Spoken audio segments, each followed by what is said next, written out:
Ron Strickland. This webcast is one of a series in which I'm presenting some brief lectures and commentaries on topics from the courses I teach in literature and cultural studies.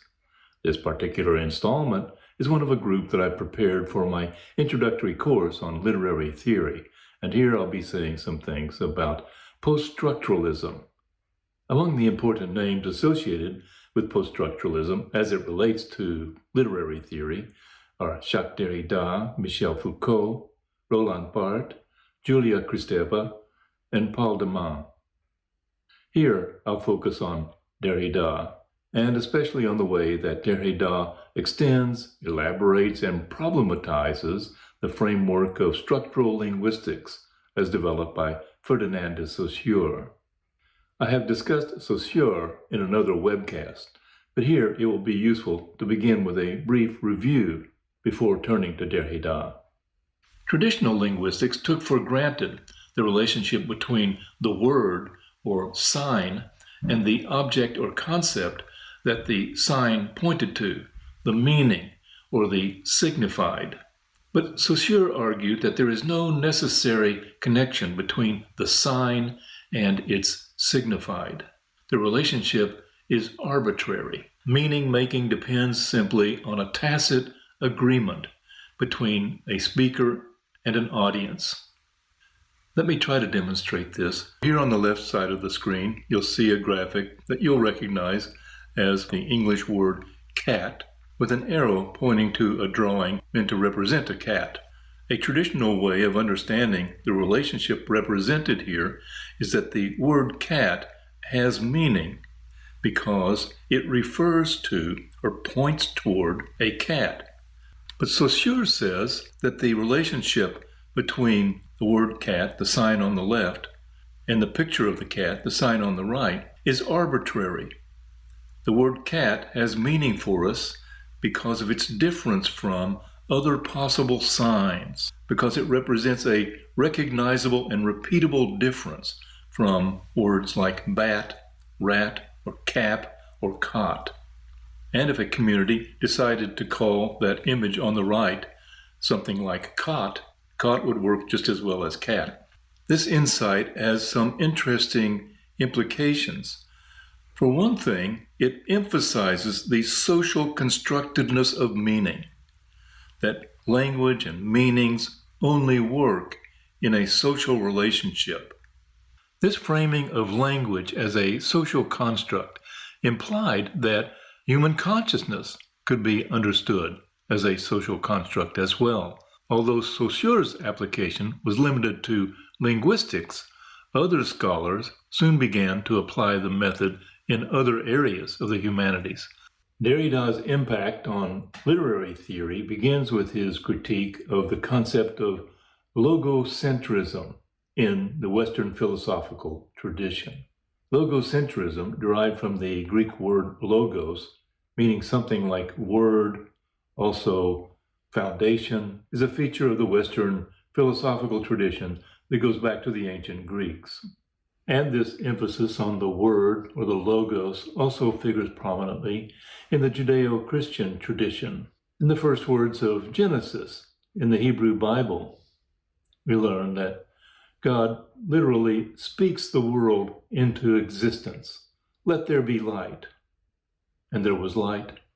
Let there be a firmament. And there was the earth. Again in the Gospel of John, in the New Testament, which begins, in the beginning was the Word, and the Word was with God, and the Word was God. The Western philosophical tradition has assumed that words or signs clearly define things or concepts, or at least that they should do so. Here's how the literary scholar Jonathan Culler describes the relationship. Traditionally, Western philosophy has distinguished reality from appearance, things themselves from representations of them, and thought from signs that express it. Signs or representations, in this view, are but a way to get at reality, truth, or ideas. And they should be as transparent as possible. They should not get in the way, should not affect or infect the thought or truth they represent. If you think you detect a slight contradiction or a slippage of meaning here in this representation of the relationship between the word and reality in the Western tradition, you would be right. One way to reconcile it would be to say, when God speaks the word, that produces reality. But when a human uses a word, it represents reality. And of course, not perfectly. But there's always a tendency to claim authority tacitly by invoking the word as though it directly represents reality. In this way, a partial or a contingent understanding of reality may sometimes be passed off as absolute truth. In that same paragraph that I quoted a moment ago, Culler goes on to say, in this framework, speech has seemed the immediate manifestation or presence of thought, while writing, which operates in the absence of the speaker, has been treated as an artificial and derivative representation of speech, a potentially misleading sign of a sign. This sentence has a couple of points that merit particular attention in order to understand Derrida's post-structural thought. First, the concept of presence as opposed to absence. And second, the relationship between speech and writing. I'll take the phenomenon of presence first. Derrida identifies a metaphysics of presence in the Western philosophical tradition, in which presence is routinely taken as existing on its own terms. But, he argues, our consciousness can only be aware of the presence of something by a procedure of ignoring the possibility of its negation. If we let this plus sign stand for a positive presence, structuralism would suggest that it's only recognizable because of the possibility of its negation, of its opposite, of its absence. But even if we took away the minus sign, we could only recognize the plus sign because of the possibility of its absence. And once you think about it, this relationship appears everywhere we look. The contrast between good and evil, between nature and society, between man and woman, between black and white, and so on. Our knowledge systems, our understandings of reality, our formulations of truth are not self-evident and not sufficient to stand on their own terms. These insights about language and the production of meaning through processes of differentiation and opposition are implicit, at least, in Saussure's structural linguistics. Derrida's post-structural theory goes further to reveal the radical instability of language, meaning, and knowledge. If we return, for example, to the sign for cat and its referent, we can see that there is not a simple binary structure here, but a multitude of possibilities. When we see the word cat, it might be a house cat, it might be a lion or a tiger. It might occur to us that this is not a dog nor a mouse, but we might think of dogs and mice. Those kinds of associations and many more are at play in our processing of the sign cat. And the instability has a temporal dimension as well as a spatial one. My conception of the sign for cat and its associations have taken on different colors already, just in the few seconds it has taken me to talk about it here. Now, when we are processing the sign for cat, we may be including some of the things we've thought over the past few moments.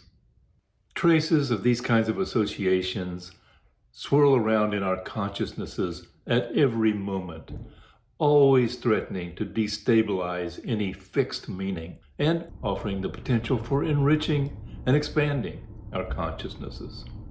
All of these processes disrupt the illusion of a metaphysics of presence, the illusion that meaning, that truth is stable. Derrida's characteristic method of critiquing a philosophical text or a literary text or any kind of a meaning system or structure is called deconstruction. Deconstruction is not the same thing as destruction. It's a process of noticing what may have been suppressed, what may have been ignored in order to make a truth claim. It might be a qualification or an exception to a truth claim statement that's relegated to a footnote. A Derridian deconstructionist critique will grasp this bit of suppressed information, seize upon it, and pull it like a loose thread that may unravel the grand facade of truthfulness presented on the surface of the text. Another example of how the metaphysics of presence operates in our Western philosophical tradition is in the privileging of speech over writing. It is typical common sense to assume that thought precedes speech and that speech takes precedence over writing. Our thoughts, we assume, are our own. We fashion them into words to communicate them to others, and we may write them down, but there's a greater chance of misunderstanding in writing, it's assumed, than in speech. In conversation with a speaker, we can ask for clarifications, ask follow-up questions, and so on. But Derrida argues that, in fact, speech is simply another form of writing.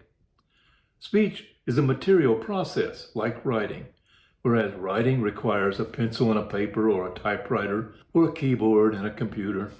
Speech requires a larynx, some air for sound vibrations to be transmitted over, and the ears, eardrums, and nervous systems of those who are listening. The upshot of all this is the counterintuitive claim that, in fact, language precedes thought, rather than thought preceding language. I'll have more to say about this in another video on psychoanalytic theory. But for now, I'll conclude this webcast. As always, if you have questions or comments, send me an email.